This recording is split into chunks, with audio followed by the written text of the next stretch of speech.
The storm struck like a hammer against the neighborhood, each gust rattling the siding of my house as if the night itself were trying to break in. Rain came down in sheets so heavy it blurred the streetlights into glowing smears of yellow. I was dozing on the couch when the pounding started, 3 desperate bangs that rattled the front door. My chest tightened. Nobody should be out in this weather.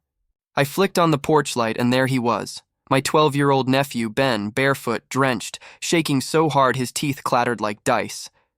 His eyes were wide, ringed red with terror. "Uncle Paul," he gasped, his voice catching. "Mom said, if the screens go red, run to you. Code word, Hawthorn." The words hit me like a slap. Hawthorn. It wasn't random. It was the emergency word my sister and I had agreed on years ago, a safeguard we swore we'd never need. If she told Ben to say it, something catastrophic had happened. My hand tightened on the doorframe, knuckles white. I pulled him inside and slammed the door against the storm. As if on cue, the living room TV flickered alive on its own. The cable feed flashed an emergency alert, red screen, bold text, but the words blurred and twisted before dissolving into static. "No weather update. No explanation. Just noise." Ben flinched back from it, clutching something in his hand. When he opened his palm, I saw his inhaler, crushed and bent like he'd stomped on it. From the plastic shell, a tiny SD card slipped into my hand. My stomach dropped. This wasn't asthma medicine. This was a message. "We're being watched," he whispered, eyes darting toward the curtained windows. I didn't ask who "we" meant. I didn't need to. Across the street, headlights idled in the rain, engine running steady. But no one sat inside the car. The beams cut through the storm, fixed squarely on my front porch as though they had been waiting for him to arrive. My phone buzzed violently on the counter. Caller ID unknown. Against my better judgment, I answered. A low male voice filled my ear, calm but laced with venom. "Put the boy outside and this ends." The line went dead before I could respond. My stomach twisted into ice. I shut every light in the house, yanked the deadbolt, drew the chain, every motion fueled by pure adrenaline. Ben trembled beside me, scrolling frantically through his phone. He showed me a single photo. It was his mom's handwriting, scrawled across a torn scrap of paper. "Do not trust badges." I barely had time to process before the back door handle rattled. Metal squealed softly in the storm. Then a woman's voice came through the glass, low and pleading, almost musical.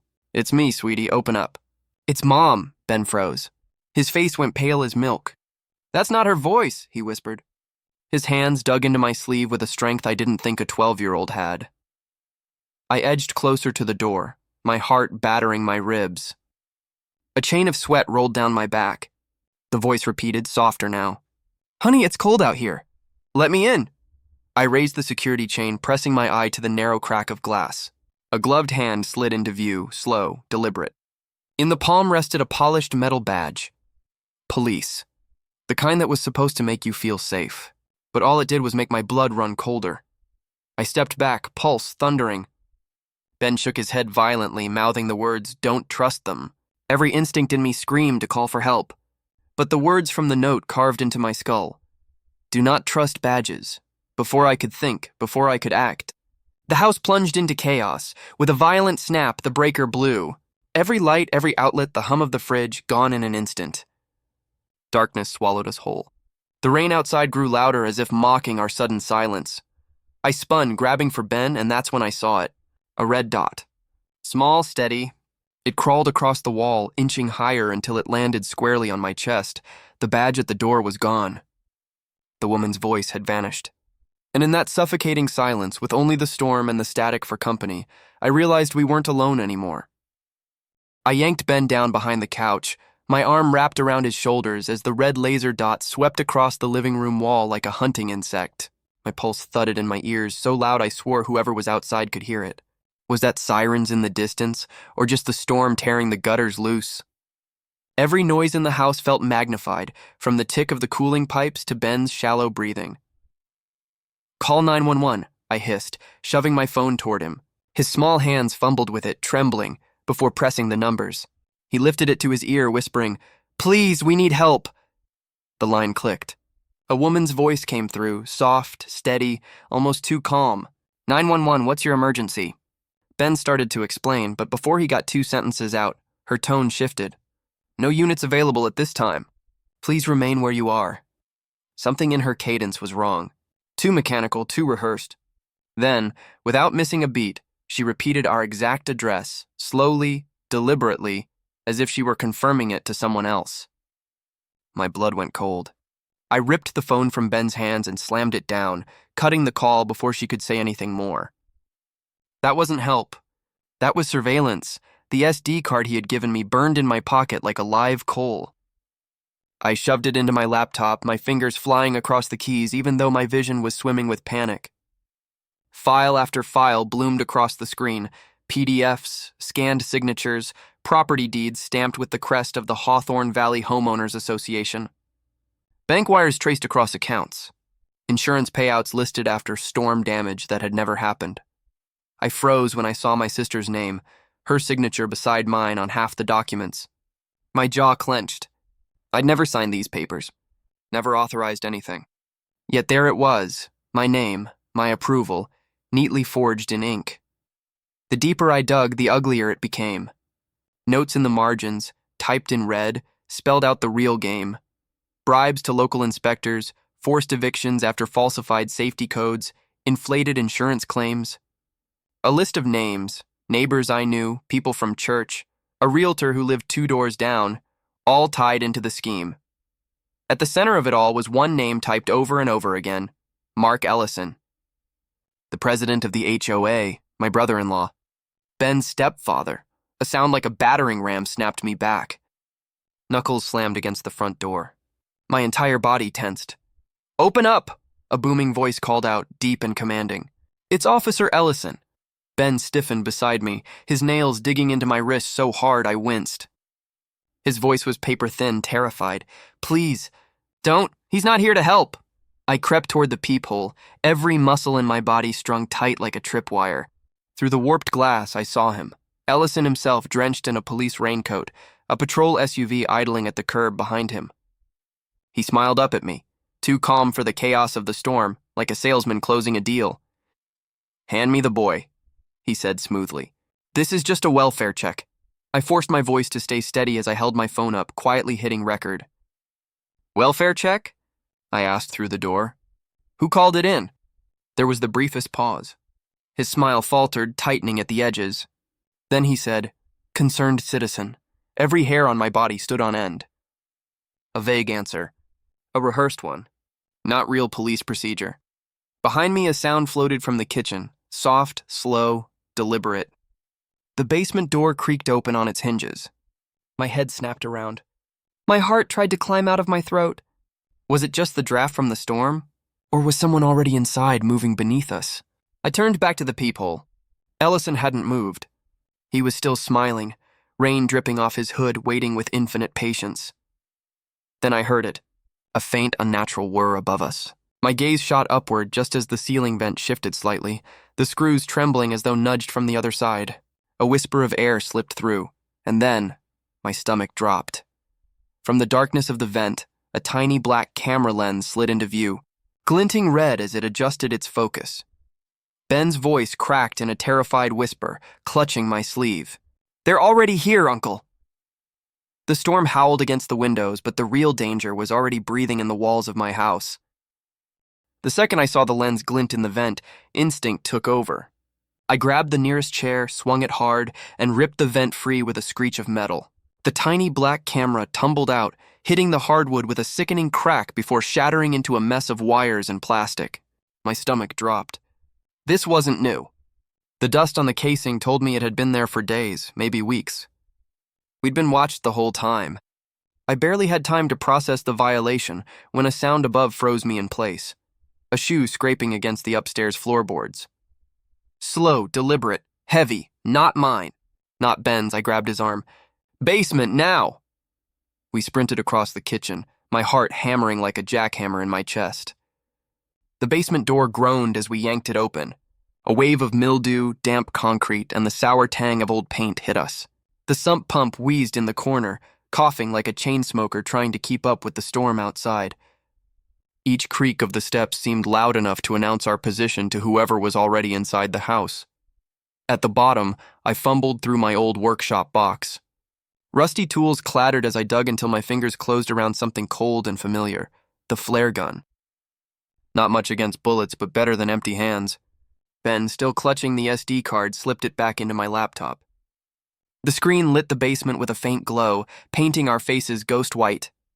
File after file spilled open, forged flood maps, permits for demolitions that never happened, payouts to shell companies with harmless names, Maple Investments, Cedar Holdings, Hawthorn Properties. Each document more damning than the last. Then the map appeared. My block shaded in red. The predicted flood zone had been shifted west through my neighborhood, devaluing dozens of homes. And just months later, the map was reversed, restoring value after the properties had been quietly bought up by front companies. I stared at it, bile rising in my throat. "These are felonies," I whispered. My voice barely sounded like my own. Ben's eyes shimmered in the glow. He nodded quickly. "Mom said if anything happened, use the drive and say the words, 'Hawthorn bleeds.'" His small voice carried the weight of a death sentence. Before I could ask what it meant, Ellison's voice floated down from upstairs. Casual and sing-song, the way you'd call a dog inside. "Door's open now, Paul. Must have been the wind. Why don't you come on out?" His footsteps echoed above, slow, steady, unhurried. He wasn't rushing. He knew he had us cornered. Then my phone buzzed violently in my pocket. My sister's name lit the screen. I answered in a whisper, pressing it hard to my ear. Her voice was fractured, shaking, every word wrapped in static. "Don't trust anyone. Not even—" A gunshot cracked on her end, so loud I jerked the phone away. Glass shattered. A man's voice snarled, "Where is the kid?" Then the line went dead. My knees nearly gave out. Ben stared at me, terror wide in his eyes. But before either of us could move, a sharp crack came from the basement window. The glass splintered, and a gloved arm forced its way through the bars, holding a small metal canister. It clattered to the ground, rolled toward us, and hissed. The air filled with a white vapor, stinging our throats and eyes. Tear gas. I coughed, choking, vision swimming. Ben wheezed, gasping for air, his small frame curling in pain. I fumbled, half-blind, and fired the flare gun into the laundry duct. The roar was instant, a whoosh like a dragon exhaling fire. Flames raced upward through the vent. The floorboards above us glowed red as smoke filled the house. Fire alarms screamed, shrill and panicked. Shouts echoed upstairs, boots stomping, chaos breaking through Ellison's calm facade. "Crawl space!" I barked, dragging Ben toward the narrow wooden hatch by the foundation wall. My lungs burned as I shoved it open, revealing a dark tunnel barely 2 feet high.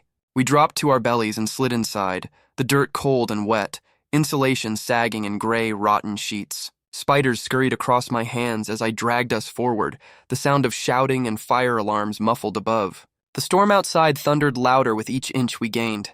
Finally, we scraped our way to the edge of the foundation.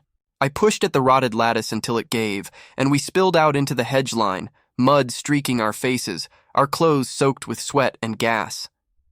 The storm slammed into us, rain washing the sting from our eyes. For a second, freedom tasted real. But then I froze. Across the street, lined up like predators at a kill, 6 black SUVs sat idling.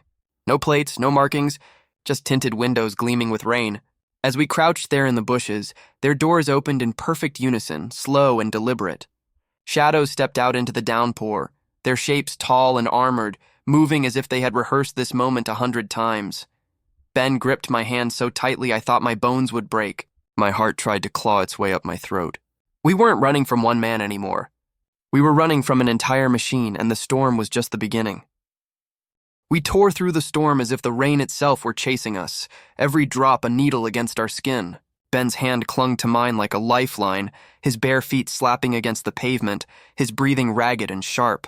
I wanted to aim for the police station, the one place that had always been etched in my mind as safe. But when I shouted the thought over the storm, Ben shook his head violently, his face twisting with panic. "No police," he choked. His certainty froze me. If the cops were compromised, then there was only one person left to trust. Ms. Alvarez, the HOA's sworn enemy. The lawyer who had sued them and, miraculously, won. Her house loomed 3 blocks down, a sharp brick fortress glowing defiantly at 2 a.m. Her lights burned like she was expecting a war. By the time we staggered up her steps, soaked and shaking, I was pounding her door with the side of my fist, ready to break it off the hinges. For a moment I thought no one would come, but then the door ripped open. Ms. Alvarez stood there in a bathrobe, her hair tied back, a wooden baseball bat gripped like she'd been waiting for this knock all her life. Her eyes blazed with the kind of fury only a woman who had been wronged and survived could carry. "Inside," she snapped, pulling us in with surprising strength. She slammed the door, bolted it, and motioned to the kitchen. "Phones, microwave, now." I blinked, stunned. "Why?" "Because if Ellison's in this, your lines are dead already," she cut me off. Her voice carried no hesitation, no warmth. Just raw steel. Ben and I dropped our phones into the microwave without a word. The silence that followed was terrifying. Then Alvarez pointed us toward her office. "Whatever you've got, plug it in." I slid the SD card into her desktop tower. The screen flared to life, and suddenly the secrets poured out. Folders, hidden directories, buried files. One word blinked at the top like a scar. Dogwood. Alvarez clicked it open, her jaw clenching tighter with every scroll. "It's not just the HOA," she muttered. Her voice was low, horrified. "It's citywide. Falsified FEMA data. Predatory foreclosures. Kickbacks inside the mayor's office. This isn't corruption, it's architecture." Her finger hovered over one document. She clicked. My stomach dropped. On screen was a deed. My name was there in bold, next to a digital signature. The file read, "Approval for flood map revision." I staggered back, my throat closing. "I never signed this. I never touched this." Ben's voice was paper-thin, shaking. Mom said, "They used your old laptop. They installed something. A keystroke recorder. They needed your name because you were clean." The room spun. My head throbbed. They hadn't just framed me. They'd built their safety net on my back, waiting for the day they needed someone to burn. Alvarez's jaw tightened, her eyes grim. "They set you up as the fall guy. If anyone ever looked too close, the blame was yours." Before I could respond, Ben's phone buzzed loudly from inside the microwave. All three of us froze. Alvarez opened the door with shaking hands. On the cracked screen glowed a single text message, written in block letters, "Return the boy, clock's running." Ben whimpered, backing away from the phone like it had teeth. My stomach clenched. They could reach us even through a shield. Outside, a faint humming cut through the storm. Alvarez moved to the window and cursed under her breath. I joined her and felt the blood drain from my face. A drone hovered above the street, its green light blinking like an unblinking eye. In that same instant, Alvarez's security monitors blinked to static. Every camera, every feed hijacked. Her landline phone rang shrilly, slicing through the silence. She lifted it, put it on speaker. "Paul," Ellison's voice said, smooth, patient, disturbingly friendly. "Buddy, this is all a misunderstanding. The boy's unstable, you see. He's confused. Delusions." He chuckled softly like we were old friends sharing a beer. "Bring him out now or when SWAT arrives on this anonymous kidnapping tip." Guess whose name will be plastered across every headline? Ben's face twisted in horror. He pressed against me like he wanted to disappear into my chest. Then, like an answer to a prayer we didn't want, the glow of red and blue splashed across the wet street. Sirens bled closer, not the calm, meandering wail of normal patrol, but a furious swarm, growing louder, faster. Too fast. Alvarez killed every light in the house, plunging us into darkness. Only the glow of her computer screen remained, casting our faces in pale terror. "He's got dispatch!" she hissed. "We're out of time." Ben's shaking fingers dug into his inhaler. With a desperate tug, he ripped it open again, pulling free another microchip, this one smaller than the last, taped deep inside. Mom said, "If we hit a wall, we trigger the sirens." I frowned, choking on panic. "Storm sirens?" His eyes locked on mine. "Not those." Alvarez slid the chip into her tower. Lines of code exploded across the screen. Her lips parted in awe, then dread. "It's a failsafe," she whispered. "A mass dump. Every HOA inbox, every city server, every media tip line, every Reddit thread, every Facebook group. Once this sends, every neighbor, every official, every homeowner in this city will know everything. But Paul..." She turned to me, her eyes wide. "Once this goes live, they won't just come for you. They'll come for us harder." Headlights flared through the curtains, washing the room in white. A dozen laser dots bloomed on the fabric, jittering like red insects. A bullhorn cracked over the storm. "House occupants, hands up!" The desktop chirped, a prompt flashing across the screen. One final passphrase. No progress until it was entered. Ben's face crumpled, his lips trembling as he whispered, "Mom's last words to me." His small hands reached for the keyboard, his fingers hesitating, trembling over the keys, just as the porch groaned beneath heavy boots. The front door shook with the first battering strike. The cursor blinked like a ticking bomb, the passphrase field waiting, demanding the words that would either save us or destroy us. Ben's small hands hovered, trembling, his breath catching in his throat.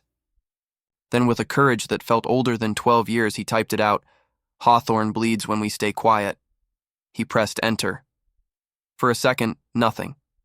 Just the storm pounding against the windows and the pounding of my own heart. And then, it began. Every phone in the cul-de-sac screamed at once. Not weather sirens, not storm alerts, digital shrieks of notifications detonating all across the neighborhood. The sound was unholy, a chorus of dings and buzzes and alarms erupting in the night. Email inboxes flooded, HOA servers crashed, Facebook groups lit up like fireworks. Dashcams clicked on. Porch cameras rebooted. Screens everywhere flared to life with the truth. Every forged map, every fake deed, every payout, every lie. The evidence spilled into living rooms, bedrooms, kitchens, into the very hands of the people who had been blind for so long. Outside, the bullhorn faltered mid-command. Ellison's voice, no longer calm, snapped through the storm. "Shut it down! Kill the power, kill it now!" In an instant, the streetlights blinked out, plunging the cul-de-sac into darkness. But it didn't matter. The storm had kept the Wi-Fi alive, and the network hopped house to house like fireflies, unstoppable. Ms. Alvarez grinned, her face lit by the glow of her screen, her eyes sharp as steel. "You never invested in backup generators, Mark," she whispered, almost gleeful. "We did." A gunshot shattered the window above us. Glass rained down. I shoved Ben to the floor, Alvarez throwing her body over the tower as the upload bar crawled forward, relentless. My ears rang, my chest tight, but the hum of the desktop was steady, proof that the truth was already out of our control. Another voice thundered over the bullhorn, cutting through the storm. "Stand down. Dispatch has your private chatter, Ellison. We have your wire transfers, too." The sheriff, not Ellison's man, a real badge. Ben's phone lit again, this time with a single vibration. A text. From Mom. My throat closed as I snatched it, reading the live location pin flickering on the map. 2 houses down. My heart nearly split in two. She was still alive. We bolted through the kitchen, splashing into the night. The storm hammered our faces as we tore past hedges and trash cans. The whole neighborhood suddenly awake. Porch lights flicked on. Curtains pulled back, neighbors in robes clutching phones, cameras raised, everything documented, everything shared. The cul-de-sac that had been complicit in silence was now wide-eyed, holding up digital torches. Behind a sedan, we found her. The trunk half cracked, a muffled sound within. I yanked it open and nearly collapsed. My sister lay bound, wrists zip-tied, blood crusted at her lip, her eyes swollen with terror. Alvarez cut her free with shaking hands, and Mom fell into Ben's arms, sobbing against his hair. "I'm sorry," she whispered, words breaking like glass. I used Paul's laptop because he was clean. I thought it would protect you. But the night gave no time for forgiveness. Sirens wailed from every direction now, county, state, federal, their lights cutting the storm into shards of red and blue. And then from the shadows near the hedges, Ellison emerged. His raincoat hung in tatters, his gun shaking in his hand, his face twisted with rage and something darker, almost grief. His voice rasped through the thunder. "None of you understand. This whole town runs on quiet. You break quiet, we all drown." He leveled the barrel at Ben. The boy froze, eyes wide, body trembling. My body moved before thought could catch it. I stepped between the gun and my nephew, my chest aligned with the barrel. "Shoot me," I said, my voice raw, ragged. "Make me your flood map." The storm itself seemed to pause as if waiting for the choice. Then, a crack split the night. Ellison's arm snapped back, his body twisting. But it wasn't his trigger that fired. The sheriff's bullet had found his shoulder, tearing him down into the mud. He screamed, clutching himself, his face flickering between pain, relief, and hatred. Around us, neighbors gasped, some filming, some crying, all witnessing what had been hidden for too long. Paramedics rushed in, wrapping Mom's wrists, guiding her toward an ambulance. Ben clung to me, refusing to let go, his face buried against my chest. Alvarez stood tall despite the chaos, her laptop slung under one arm. "It's done," she said firmly. "It's all public. There's no putting it back." That's when my phone buzzed one last time. A notification from an email buried deep in my inbox, unopened for over a decade. The subject line made my skin crawl. Paternity results. Sender, my sister. Dated 12 years ago. My hands shook as I opened it, the storm around me fading to silence. Paul is the father. My heart stopped. Another message buried beneath, time-stamped minutes later. "I'm sorry. I'll fix it. I'll make sure you never know." The world tilted. The storm, the neighbors, the sirens, all fell away until only one face remained. Ben looked up at me, his eyes full of a question he didn't yet know how to ask. His lips parted, trembling. "Uncle," he whispered. Then softer, deeper, truer. "Dad." My knees buckled. I sank into the wet asphalt, my arms around him, the truth tearing through me like lightning. I had spent years hating the wrong man, years ignoring the one truth that mattered, years blind to the child who had been mine all along. And somewhere, half-conscious in the mud, Ellison laughed, ragged, broken, bitter. "Families," he croaked, "are the quietest rackets of all." The sheriff's voice barked orders.